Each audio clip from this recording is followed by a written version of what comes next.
2 മണിക്കൂർ വളരെ കഷ്ടപ്പെട്ടുണ്ടാക്കിയ PPT use ചെയ്തിട്ടാണ് അവൻ 1 മണിക്കൂറിന്റെ ക്ലാസ് ഞാൻ എടുത്തു കൊടുത്തത്. ഇങ്ങനെ ഭയങ്കര പ്രൗഡായിട്ട് പറയുന്ന ടീച്ചേഴ്സിനെ ഞാൻ കണ്ടിട്ടുണ്ട്. അവരുടെ ഒരു ഹാർഡ് വർക്കിനെയോ അല്ലെങ്കിൽ ക്ലാസ് എടുക്കുന്നതിനോടുള്ള കമ്മിറ്റ്മെന്റിനെയോ ചെറുതാക്കി പറയല്ല ചെയ്യുന്നത്. പക്ഷെ ഇതിന്റെ പകുതിയുടെ പകുതി സമയം മാത്രം എടുത്തുകൊണ്ട് ചില കാര്യങ്ങൾ നിങ്ങൾ പഠിച്ചു കഴിഞ്ഞാൽ നേരത്തെ പറഞ്ഞതിനേക്കാളും ഡബിൾ അല്ലെങ്കിൽ ട്രിപ്പിൾ ഇമ്പാക്ട് സ്റ്റുഡന്റിന് ഉണ്ടാക്കിയെടുക്കാൻ ഒരു അപ്ഡേറ്റഡ് ആയിട്ടുള്ള ടീച്ചേഴ്സിന് സാധിക്കും. നിങ്ങൾ പഠിപ്പിച്ചു കൊടുക്കാൻ പോകുന്ന ഒരു ടോപ്പിക് അത് മേ ബി കുട്ടിക്ക് മനസ്സിലാക്കാൻ കുറച്ച് ബുദ്ധിമുട്ടായിരിക്കും എന്ന് നിങ്ങൾക്ക് ഫീൽ ചെയ്യുകയാണെന്നുണ്ടെങ്കിൽ ഏറ്റവും ക്രിയേറ്റീവ് ആയിട്ടുള്ള രീതിയിലുള്ള ലെസൺ പ്ലാനുകൾ നിങ്ങൾക്ക് ക്രിയേറ്റ് ചെയ്യാൻ പറ്റും. അതും കുട്ടിക്ക് ഇന്ററാക്റ്റീവ് ആയിട്ടുള്ള രീതിയിൽ.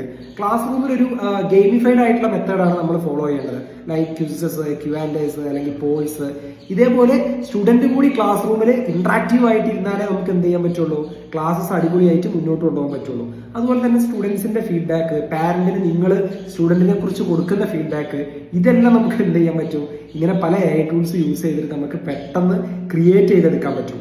ഓരോ ടോപ്പിക്കിനും, അതായത് ഓരോ സ്റ്റുഡന്റും പല പല രീതിയിലുള്ള സ്റ്റുഡൻസ് ആയിരിക്കും. ബിലോ ആവറേജ് ഉണ്ടാവും, ആവറേജ് ഉണ്ടാവും, ബ്രില്യൻ്റ് ആയിട്ടുള്ള സ്റ്റുഡൻസ് ഉണ്ടാവും.